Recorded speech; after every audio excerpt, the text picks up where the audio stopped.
Think of it like learning a dance move, or like learning to play a song on an instrument. At first, you must learn the intellectual, mechanical movements of the dance or the notes. Step 1, step 2, step 3, and so on and so forth. But after a while, those movements get strung together, becoming one fluid movement that the body falls into, becoming a remembered feeling of how they go together. A remembered movement, not thought about anymore, but felt instead. So you feel when you fall out of rhythm, or you misstep, or you make a mistake. And he said, this is how walking with Jesus works. It is learned steps that become a rhythmic way of being.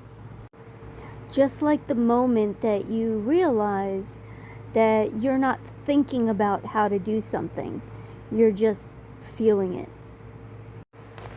This is why all of a sudden, as believers, when we walk with Jesus, we will suddenly become convicted on things that really didn't bother us to participate in before. But now all of a sudden it does. Like listening to certain secular music or watching certain shows that maybe that we used to enjoy, but now all of a sudden we see and feel differently about them. Not because of anything external, but now all of a sudden there's this inner conviction. Because as we spend more and more time with Jesus in His Word, we begin to become more and more like Him, just as a natural consequence of walking with Him and wanting to be more like Him.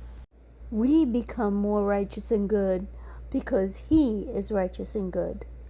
You become a new creation in Christ Jesus, and you naturally start to act and move as such. As we begin to fall more and more into His rhythm and way of being.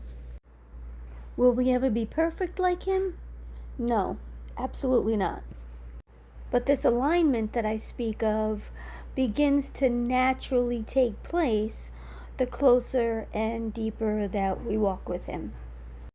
And all of a sudden, we start realizing more and more as we walk that we felt our way through doing the whole dance or playing a whole song, and we didn't even have to think about it. We didn't have to think about what we were doing.